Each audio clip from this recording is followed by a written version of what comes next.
जय हिंद दोस्तों। बिंदा पाल हुसैन पाल महाविद्यालय के इस ऑनलाइन क्लास में एक बार पुनः स्वागत करते हैं। और आज आपको डीएलएड सेकंड सेमेस्टर का जो सिलेबस है वो बताना है, क्योंकि अब परीक्षाएं बहुत नज़दीक हैं। हो सकता है इसी महीने के लास्ट में या फरवरी के फर्स्ट वीक में आपकी परीक्षाएं होनी है। तो ये परीक्षाओं की दृष्टि से पहले सिलेबस आज जान लेते हैं, उसके बाद में कल से आपका क्वेश्चन टॉपिक वाइज कराया जाएगा।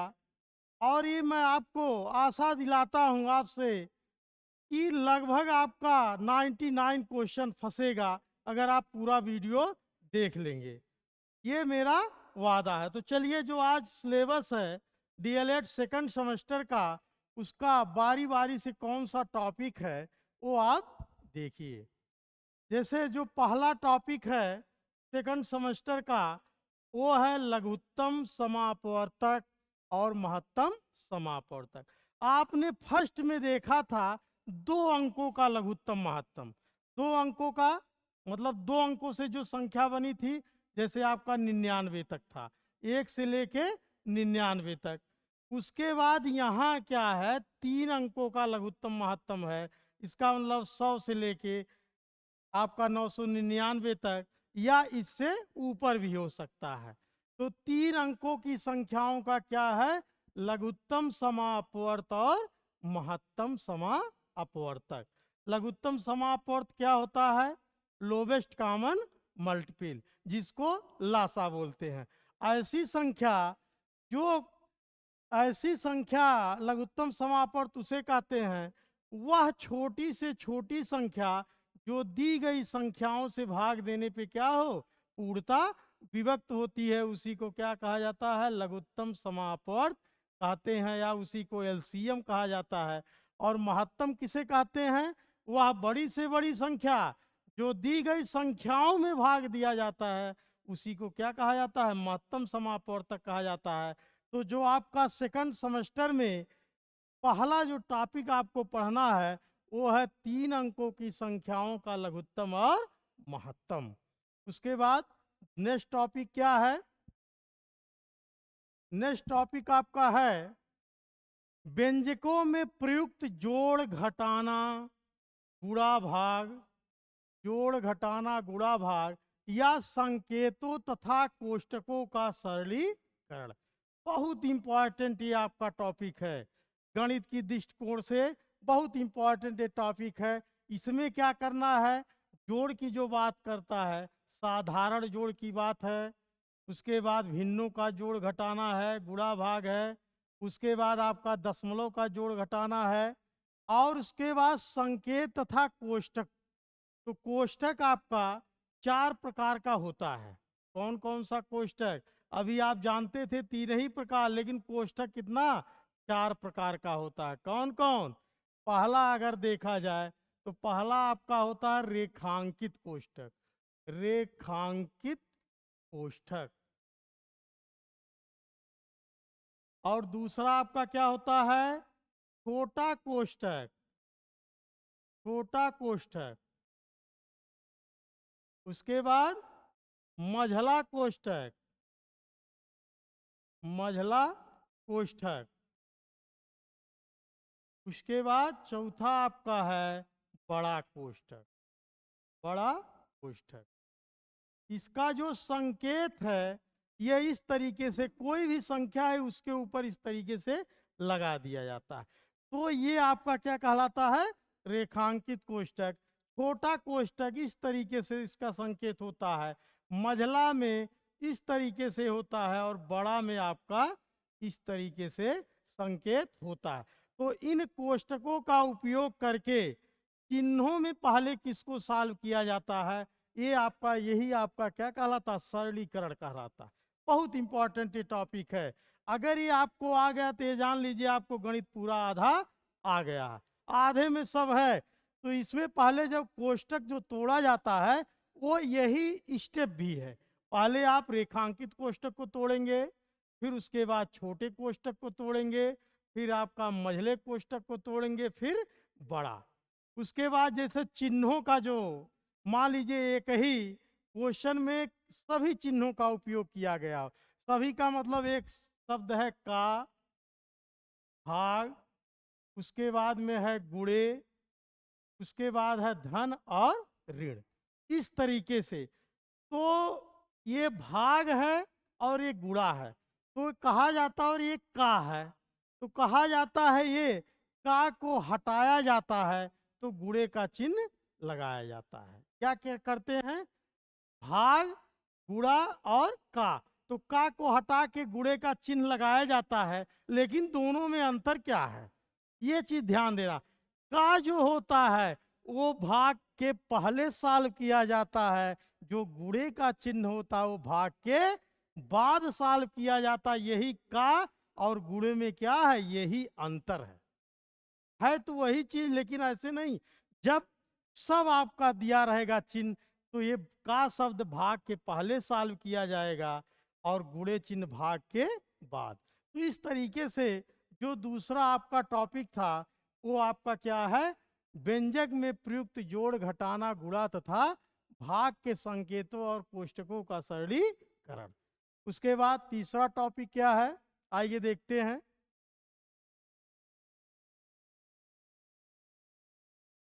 तीसरा आपका टॉपिक है प्राकृतिक, पूर्ण, पूर्णांक तथा परमेय संख्याओं की अवधारणा। मैंने पहले वीडियो में आपको पढ़ा दिया है, वैसे एक बार देख लीजिए। प्राकृतिक संख्या आप जानते हो जहाँ से गिनने के लिए कोई वस्तु हो प्रयोग की जाती है, वो सब आपके क्या कहलाती है, प्राकृतिक संख्या। तो प्राकृतिक संख्या की जो काउंटिंग होती है वो कैसे शुरू होती है, एक से शुरू होती है, एक से अनंत तक। पूर्ण संख्या, इसी प्राकृतिक संख्या में अगर पहले आप जीरो लगा दीजिए तो क्या बन जाता है, पूर्ण संख्या बन जाती है। इसकी भी गिनती अनंत तक जाती है। उसके बाद पूर्णांक, पूर्णांक में आपके प्राकृतिक संख्या भी आते हैं, पूर्ण संख्या भी आते हैं, और अतिरिक्त में आपके ऋणात्मक पूर्णांक भी होते हैं।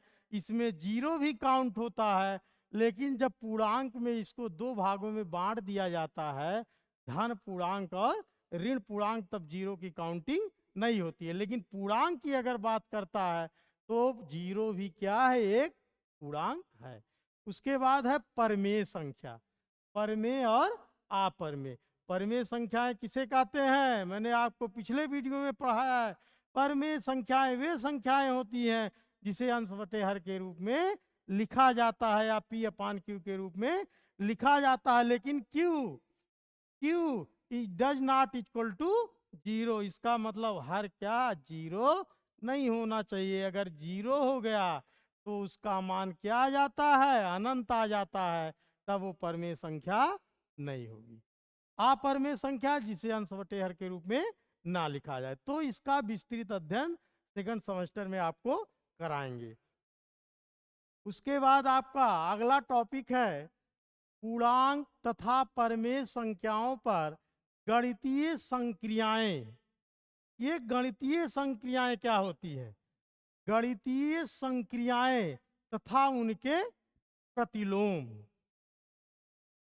तो पूर्णांकों में जैसे जो गणितीय संक्रियाएं हैं, जैसे आपका संवर्ग नियम हुआ, क्रम विनिमय नियम हुआ, साहचर्य नियम हुआ और वितरण नियम हुआ।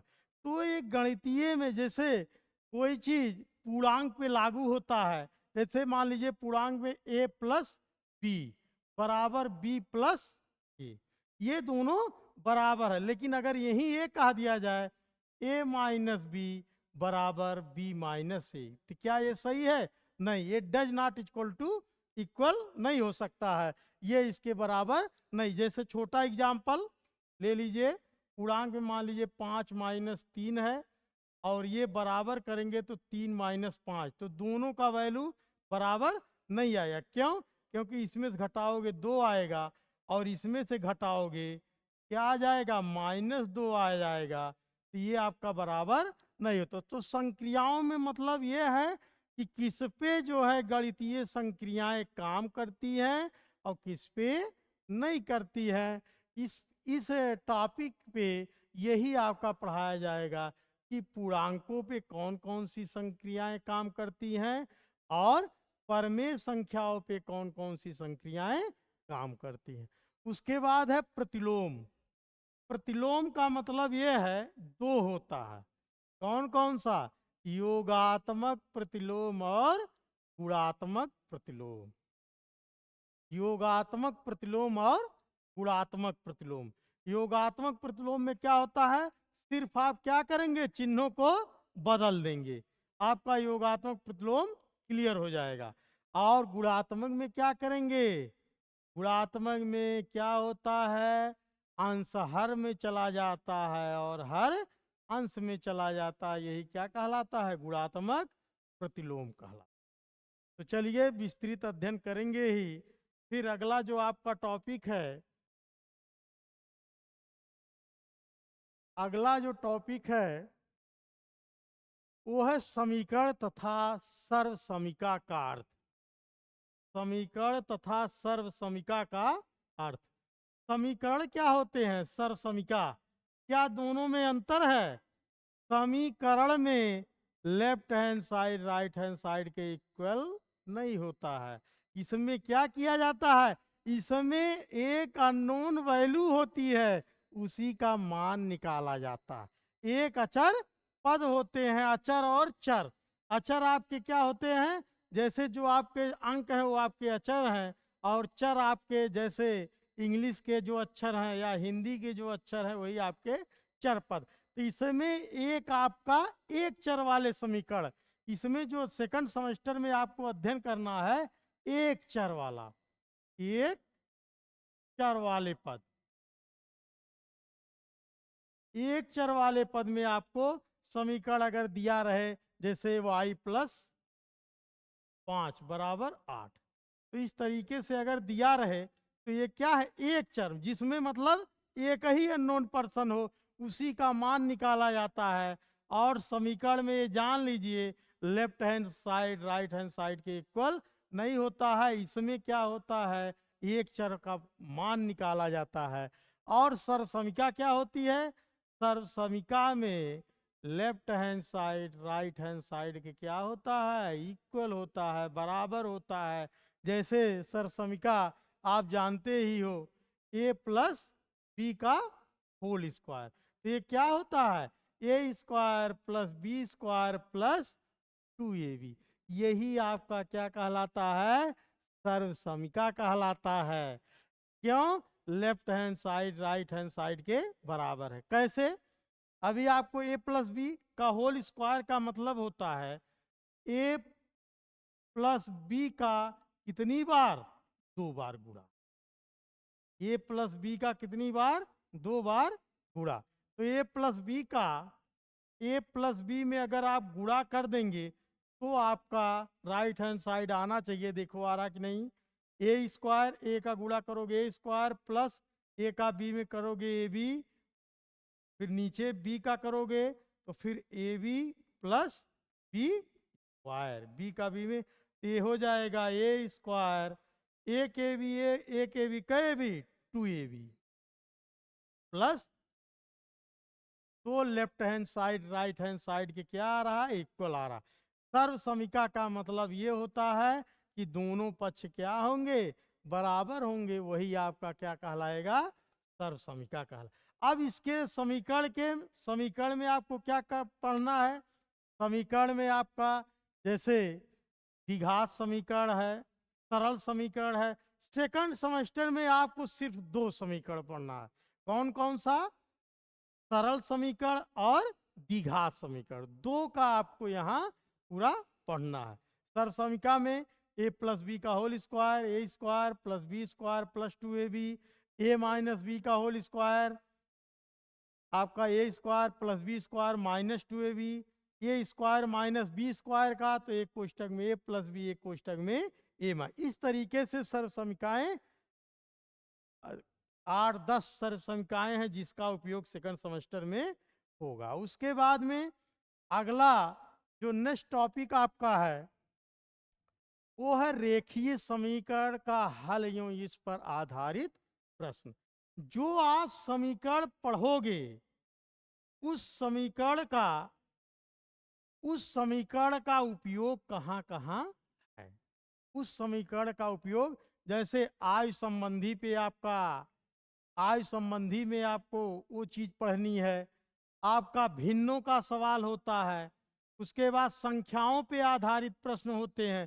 तो इन सब पे प्रश्न रहेंगे, सिर्फ आपको क्या करना है, उसको आपको समीकरण में क्या करना है, कन्वर्ट करके फिर उसका अक्षर पद का क्या किया जाता है, मान निकाला जाता है। तो आपका ये टॉपिक क्या है, रेखीय समीकरण का हल और इस पे आधारित प्रश्न। तो आपका और अगला जो टॉपिक है वो है त्रिभुज आयत एवं वर्ग का क्षेत्रफल। त्रिभुज जानते ही हो, त्रिभुज किसे कहते हैं, तीन रेखाओं से घिरी आकृति को क्या कहा जाता है, त्रिभुज कहा जाता है। आयत किसे कहते हैं, जिसकी आमने सामने की भुजाएं बराबर होती हैं, जिसके प्रत्येक कोण 90 अंश का होता है, जिसके विकर्ण क्या होते हैं, बराबर होते हैं, उसी को क्या कहा जाता है, आयत कहा जाता है।